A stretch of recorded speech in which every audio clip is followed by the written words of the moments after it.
అందరికీ నమస్కారం. ఈరోజు కోర్టులో కేసు పని మీద రావడం అయింది ఇక్కడికి.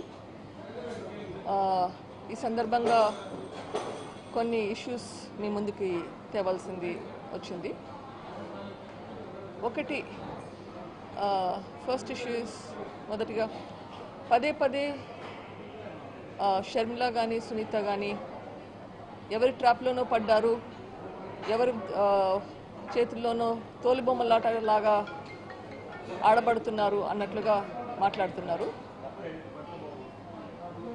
యాక్చువల్గా చూస్తే ఏం జరిగిందంటే, నాన్న చనిపోయాక, నాన్న మర్డర్ అయిపోయినాక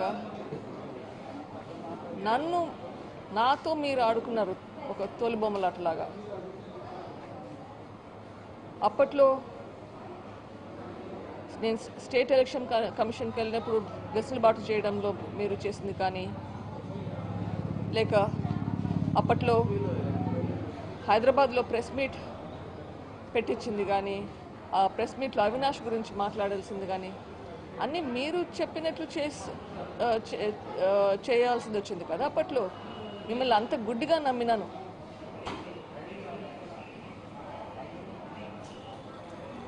అది గ్రహించి నేను చేసిన తప్పును నేను సరిదిద్దుకునే సమయం వచ్చింది. ఇప్పుడు నేను చేసే ఒక ప్రయత్నంలో అది కూడా ఒక కారణం.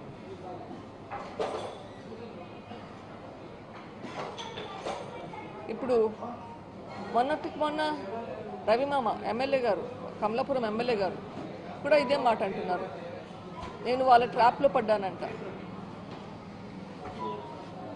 ట్రాప్లో పడింది ఎవరు?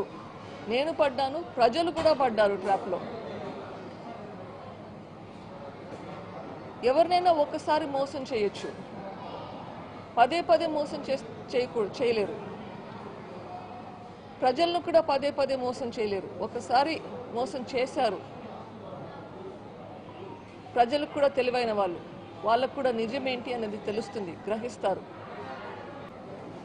హైదరాబాద్లో కానీ కడపలో కానీ నేను కొన్ని పాయింట్స్ రేస్ చేశాను. అన్నగా నాకు ఆన్సర్ చెప్పకపోయినా పర్వాలేదు, కానీ చీఫ్ మినిస్టర్గా మీకు దానికి రెస్పాన్స్ ఇవ్వాల్సిన బాధ్యత ఉంది. మళ్ళీ గుర్తు చేస్తున్నాను కొన్ని ఇష్యూస్.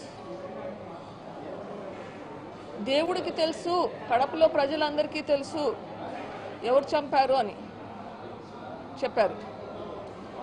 ఇప్పుడు కడపలో ప్రజలంటే మీరు కూడా ఒకరు కదా, పోనీ మీరు కడపకు సంబంధించింది కాదనుకున్నారా? సో కడపలో ప్రజలకు తెలిసిందంటే కదా మీకు కూడా తెలిసినట్లే కదా ఎవరు చంపారు అని. అట్లా ఎవరు చంపించారు అని కూడా తెలిసిండాలి కదా. మరి అది ఎందుకు బయట పెట్టడం లేదు? ఇది చెప్పాల్సిన బాధ్యత మీకుంది చీఫ్ మినిస్టర్గా. అవినాష్ని కాపాడుతున్నాడు అని చెప్తున్నాను. ఎందుకు కాపాడుతున్నారు ఇది చెప్పాలి. ఈ ప్రశ్నకు జవాబు రావాలి. అవినాష్ గురించి ఇన్ఫర్మేషన్ బయటకు వస్తే ఇంకా వేరే ఏమేమి వస్తాయని భయపడుతున్నారా? అంత భయం ఎందుకు మీకు? ప్రజలు అర్థం చేసుకోవాలి ఎందుకు భయపడుతున్నాడు.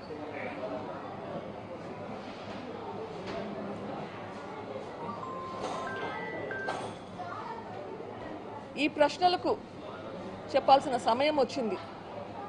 ఒకవేళ మీకు డైరెక్ట్గా మాట్లాడాలంటే చెప్పండి, మీ సాక్షి ఛానల్కి వస్తాను, మీతో డిబేట్ చేద్దాము. ప్రజలు అర్థం చేసుకుంటారు ఎవరు ఏం చెప్తున్నారని చెప్పి. నాకు అభ్యంతరం లేదు, మీ సాక్షి ఛానల్కి నేను వస్తాను, రండి, ఒక డిబేట్ పెట్టుకుందాం.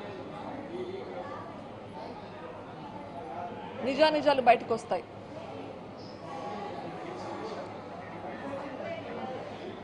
ఇంకొకటి ముఖ్యంగా, ఈరోజు ఇడుపులపాయలో షర్మిల గారు పోటీ చేయబోతున్నారని అనౌన్స్ చేయడానికి ప్లాన్ చేస్తున్నారు. I congratulate her. మా నాన్నగారు తను ఎంపీ పోటీ చేయడానికని చెప్పి శ్రాయశక్తులా ప్రయత్నించారు. ఆ ప్రయత్నంలోనే హత్య చేయబడ్డాడు. సో ఈరోజు తను ముందుకెళ్ళి అది చేస్తుంది అంటే అది చాలా నాకు చాలా ఇమోషనల్గా ఇట్స్ వెరీ ఇంపార్టెంట్ మూమెంట్. తనకు సంఘీభావం చెప్దామంటే కూడా చెప్పలేని పరిస్థితి, ఎందుకంటే నేను ఈరోజు కోర్టుకు రావాల్సింది వచ్చింది.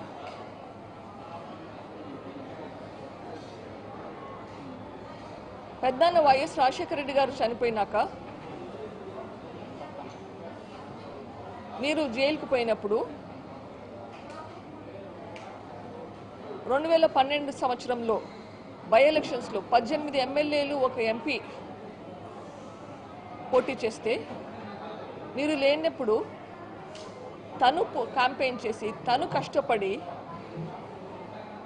ఆ ఎలక్షన్లో 15 మంది ఎమ్మెల్యేలను ఒక ఎంపీని గెలిపించేలా కృషి చేసింది. అప్పట్లో మేకపాటి గారు సుబ్రహ్మరెడ్డి గారి మీద 2 లక్షలకు పైగా ఓట్లతో గెలిచారు. అది ఎలా మర్చిపోయారు? తర్వాత మీరు జైల్లో ఉండగా మరో ప్రజా ప్రస్థానమని ఎండనక వాననక నెలలు తరబడి ఇంట్లో లేకుండా పిల్లల్ని ఇంట్లో వదిలిపెట్టేసి మీ పార్టీని నిలబెట్టింది.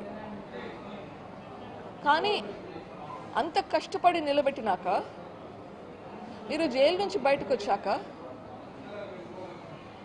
తను ఇంకా పవర్ఫుల్ అవుతుందని భయపడి మీరు తనని పక్కన పెట్టారు. అన్న కోరిక మీదుగా తను గమ్మునుండిపోయింది. ఎప్పుడైనా కానీ మళ్ళీ మీరు పిలిచినప్పుడు వస్తుంది, మీకు హెల్ప్ చేస్తుంది. మళ్ళీ 2014 ఎలక్షన్లలో క్యాంపెయిన్ చేసింది మీకోసం.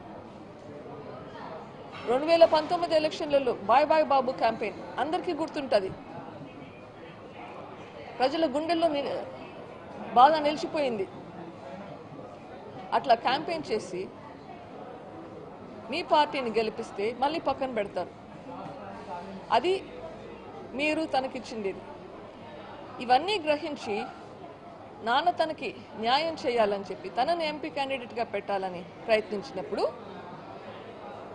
తనకున్న సపోర్ట్ కూడా లేకుండా ఉండాలి అని భయపడ్డారా? అందుకే నాన్నని లేకుండా చేశారా? అంత కిరాతకంగా హత్య చేశారా?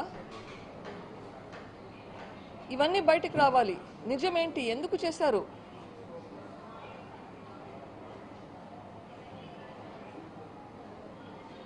అగైన్ ఈరోజు షర్మిల గారికి నా సంఘీభావం చెప్తూ జగనన్నని నేను ప్రశ్నించిన ప్రశ్నలకు జవాబు చెప్పాలని ఈ మీడియా ముఖంగా చెప్తున్నాను.